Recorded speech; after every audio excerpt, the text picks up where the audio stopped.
വളരെ പ്രധാനപ്പെട്ട വാർത്തയിലേക്കാണ് വാർത്താ സായാഹ്നം ആദ്യം തന്നെ പോകുന്നത്. ഡൽഹി സ്ഫോടന കേസിൽ ഒരാൾ കൂടി അറസ്റ്റിൽ. യാസിർ അഹമ്മദ് എന്ന ആളാണ് അറസ്റ്റിലായത്.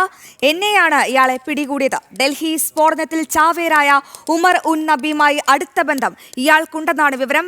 ഈ വാർത്തയുടെ ഏറ്റവും പ്രധാനപ്പെട്ട വിവരങ്ങളുമായി ഞങ്ങളുടെ പ്രതിനിധി ഡൽഹിയിൽ നിന്നും ശ്രീകാന്ത് ചേരുന്നു. Srikanth, good evening. ഇപ്പോൾ ഈ ഡൽഹി സ്ഫോടന കേസിൽ ഒരാൾ കൂടി പിടിയിലായിരിക്കുന്നു. അന്വേഷണ സംഘം എങ്ങനെയാണ് ഈ പ്രതിയിലേക്ക് എത്തിയത്? ശ്രീകാന്ത്, ഒപ്പം ഈ സ്ഫോടനത്തിൽ ഇയാൾക്ക് എന്താണ് പങ്ക്? ഈ കേസുമായി ബന്ധപ്പെട്ട 9ാമത് പ്രതിയാണ് NIA അറസ്റ്റ് ചെയ്തത്. യാസിർ അഹമ്മദ് ധാർ എന്നാണ് ഇയാളുടെ പേര്.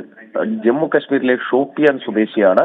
ഈ കേസിൽ ഉൾപ്പെട്ട ഉമർ നബിയുമായി ഇയാൾക്ക് നേരിട്ട് ബന്ധമുണ്ട് എന്നുള്ളതാണ് NIA കണ്ടെത്തിയിരിക്കുന്നത്. ഇയാളുടെ അറസ്റ്റ് രേഖപ്പെടുത്തിയിട്ടുണ്ട്.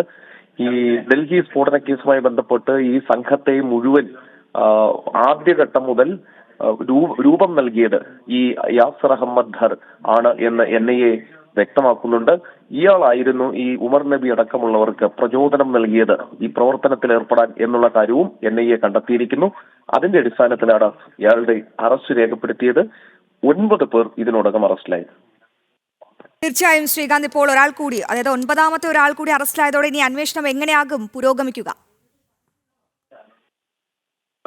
ഈ കേസുമായി ബന്ധപ്പെട്ട് ഇപ്പോഴും NIAയുടെ അന്വേഷണം നടക്കുകയാണ്. ഇതിൽ വിദേശ രാജ്യത്തിന്, അത് പാകിസ്ഥാൻ തന്നെയാണ്, നേരിട്ട് ബന്ധമുണ്ട് എന്ന് തന്നെയാണ് കരുതപ്പെടുന്നത്. ഈ പഹൽഗാമിന് പിന്നാലെ ഓപ്പറേഷൻ സിന്ദൂറിൽ തിരിച്ചടി നേരിട്ട ഭീകര സംഘടനകൾ ഓപ്പറേറ്റ് ചെയ്തതാണ് ഈ വിഷയം എന്നുള്ളത് ഈ സംഗതി സ്ഫോടനം എന്നാണ് കണ്ടെത്തിയിട്ടുള്ളത്. അതിന്റെ അടിസ്ഥാനത്തിലാണ് അന്വേഷണം ഇപ്പോഴും മുന്നോട്ട് പോകുന്നത്.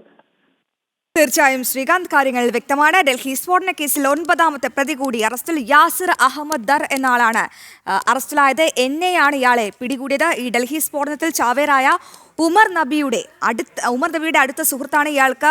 ഉമർ നബിയുമായി അടുത്ത ബന്ധമുണ്ടെന്നാണ് ഞങ്ങളുടെ പ്രതിനിധി ശ്രീകാന്ത് പങ്കുവച്ച വിവരം.